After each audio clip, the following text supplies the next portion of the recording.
Bart the Murderer is definitely a very dark episode, and there's one particular sequence in this that I won't spoil, but I will say it's the more dreamlike sequence. And it got really sinister, and I was really genuinely surprised at how far they decided to push this, and I did enjoy it.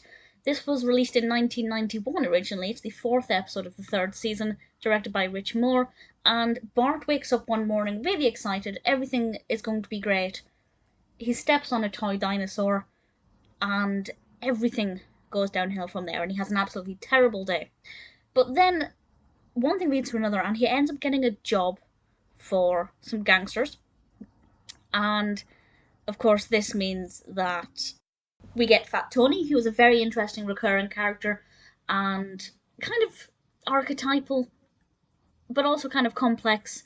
And I really like him as a character. I think he works really well. I think they've got kind of the stock personality for him, and the character is portrayed really effectively. And Bart begins to work for him, but Bart doesn't necessarily realise that he's working for a big-time criminal.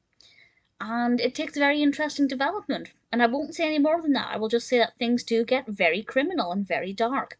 And I enjoyed it. It is unusual that an episode of The Simpsons will get quite so dark.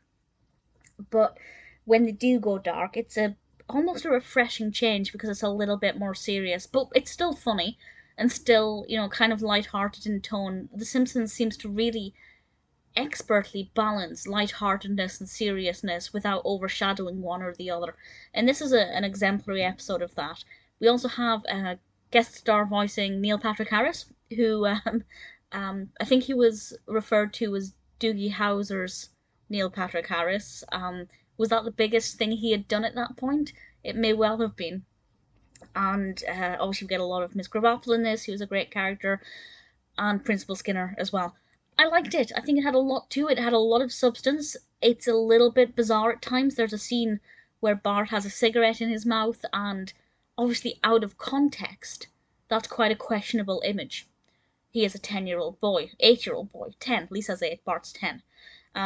Although in the previous episode, or in the no, that's a lie. In the first episode of this season, Stark Raving Dad, Lisa turns 8.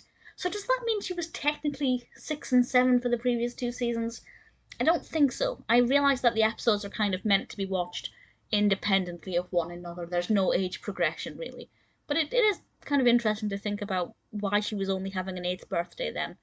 I guess that's another reason why The Simpsons never really have that many birthday episodes, because they don't age. Not really something I'd thought about until now. Irrelevant to Bart the Murderer. Really great episode, very well executed narrative, some great characters, great voice cast, a lot darker than suspected, but it kind of breaks up everything else. A lot of humour in this one, even the cereal, I loved the cereal. It made me very nostalgic for those days when cereals used to include toys in them. I absolutely loved those days. I would buy a lot more cereal if they had toys in them today. I definitely would. Bart the Murderer, brilliant episode, can't really fault it.